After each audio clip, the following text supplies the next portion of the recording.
The battle hasn't started yet. The legions are still forming up, centurions are still dressing their lines, the cavalry hasn't moved. And you are already killing people.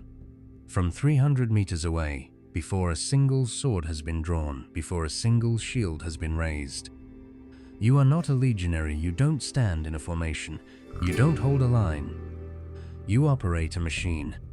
A machine that can drive an iron bolt through two men standing in a row, a machine that can put a stone through a wall, a machine that can make a defended position untenable before the infantry ever gets close enough to be in danger. The Roman Ballista operator, the most technically skilled soldier in the ancient world, and the most overlooked. While historians write about legions and centurions and cavalry charges, these men were already deciding the battle from the other side of a field. This is their story. The Ballistarii were Rome's dedicated artillery operators, the soldiers trained to assemble, maintain, aim, and fire the torsion-powered siege and field artillery that gave Roman armies their decisive ranged advantage. The name comes directly from ballista, itself derived from the Greek ballein, to throw. They were not a separate legion or an independent corps. Each legion contained its own organic artillery complement, typically 1 ballista per century, 10 per cohort, roughly 55 per legion, plus additional heavier pieces attached at the legion level. This is critical to understand. Roman artillery was not a separate arm called up for special occasions. It was embedded in the legion's standard order of battle. Every Roman army that marched into the field marched with artillery. Every Roman army that set up camp set up artillery on the camp walls. Every Roman army that fought a major engagement had Ballistarii working before, during, and after the infantry contact. The Ballistarius operated 3 primary weapons, each with a distinct purpose, a distinct range, and a distinct crew requirement. The Scorpio, a light, accurate precision weapon operated by 2 men. The Ballista, a medium to heavy bolt thrower requiring a crew of 3 to 5. The Onager, a single-arm stone thrower for destruction of structures and massed personnel. Together they formed a layered fire system, each weapon addressing a different problem at a different range that gave Roman commanders options no other ancient army could match. The Ballistarius was not selected for the same qualities as a legionary: physical courage, formation discipline, the ability to sustain close combat.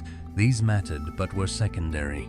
What the artillery arm needed first was a different kind of intelligence. Artillery is not a point-and-shoot weapon. Range is determined by spring tension and elevation angle. Adjusting for distance requires calculating the relationship between spring tension, arm length, projectile weight, and trajectory.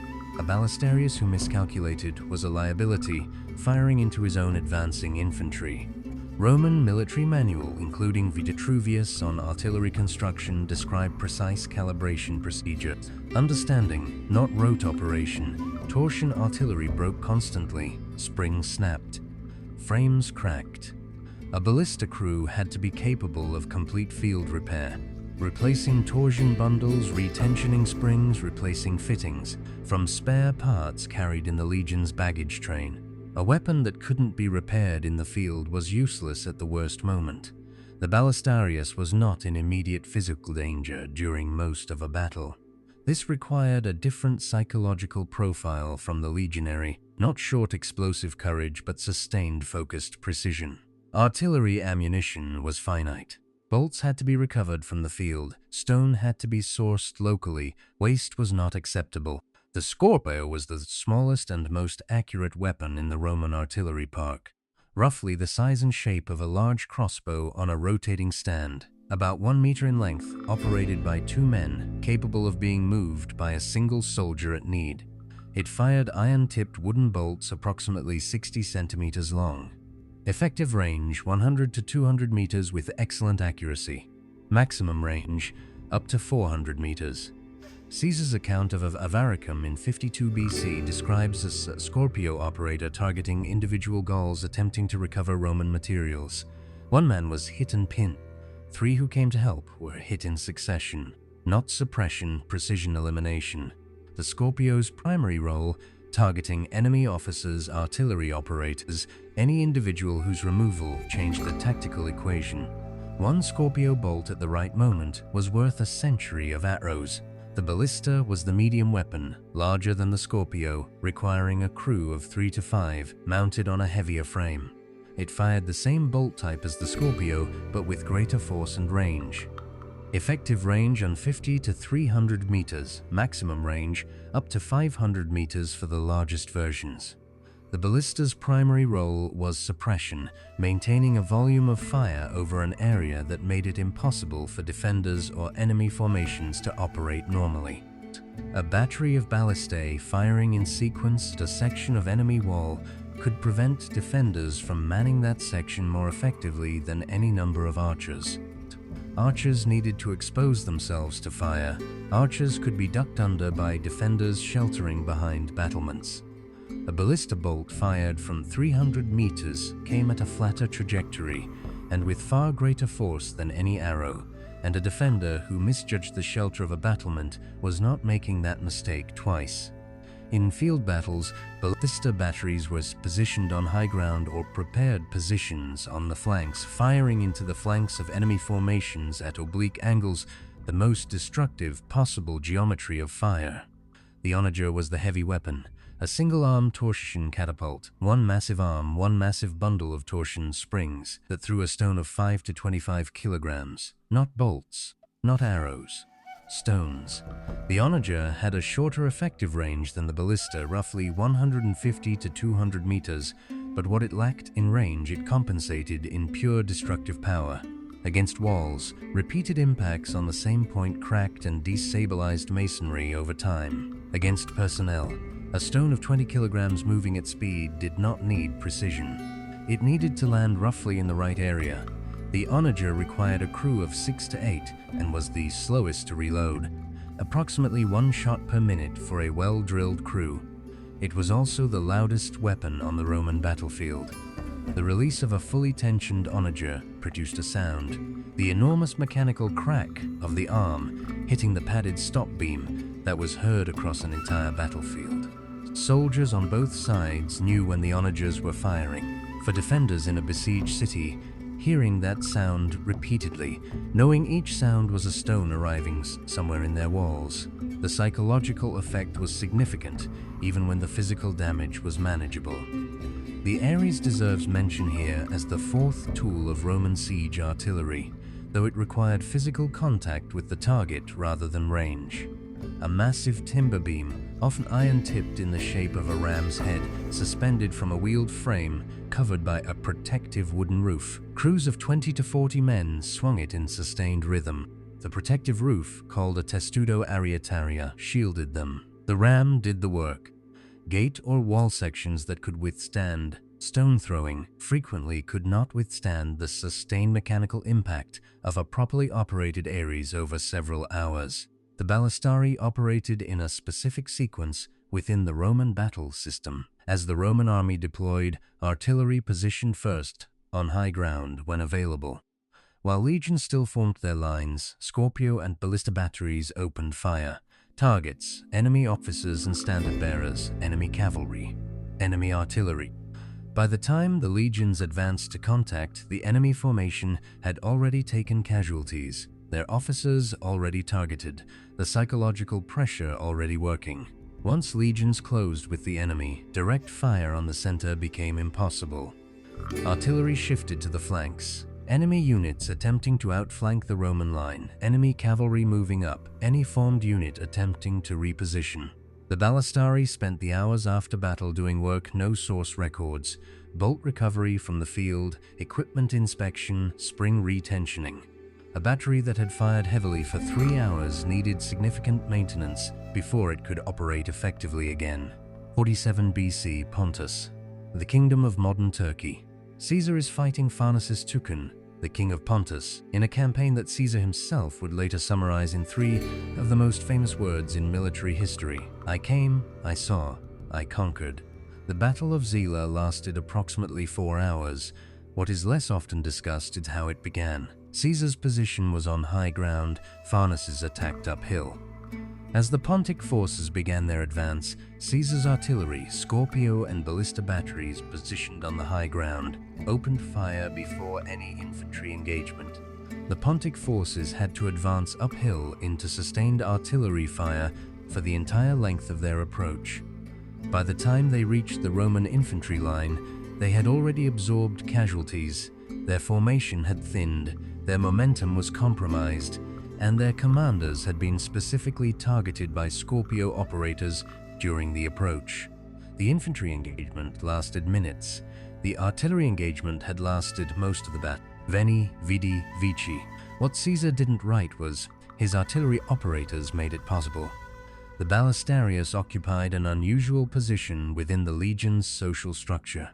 He was technically a legionary, same citizenship requirement, same basic pay grade, but his functional role set him apart from the infantry mass. Ballistarii were classified as immunes, exempt from standard fatigue duties, no ditch digging, no wood carrying, no night watch rotation. Their time was needed for weapon maintenance, calibration, and training. Torsion springs stretched under repeated use and required constant retensioning. Wooden frames needed regular inspection for stress fractures. The exemption created resentment among legionaries, documented in Roman sources. But it was May 8th. A Ballistarius exhausted from night watch could not make the calculations that accurate artillery required. Base pay was legionary standard, supplemented by immune specialist bonuses. A senior Ballistarius with 20 years of experience who could calibrate a battery, train new operators, and diagnose mechanical failures in the field was consulted directly by tribunes during siege planning. Some appear in the historical record with quasi-officer status. Ballistarii worked closely with the legion's fabric, carpenters, metalworkers, rope makers. A ballista needing new torsion bundles required both the operator's calibration knowledge and the craftsman's ability to spin and set the sinew correctly. In prolonged sieges, these two groups formed an effective technical maintenance unit, range advantage over every other ancient ranged weapon. No ancient bow matched the accuracy and penetrating power of the Scorpio, no ancient catapult matched the range and precision of the ballista. Psychological effect. The sound of a ballista battery in action, the mechanical crack of release, the hiss of bolts in the air, created a specific fear in enemy formations that arrow fire simply did not replicate. Versatility. The same weapons that suppressed defenders during a siege could fire on enemy flanks during a field battle. The same weapons that targeted officers at 300 meters could cover a river crossing or protect a camp perimeter. Legion integration. Because artillery was embedded in the legion rather than attached separately, Roman commanders could coordinate artillery and infantry action with a fluency that armies using mercenary or attached artillery could not. Mobility.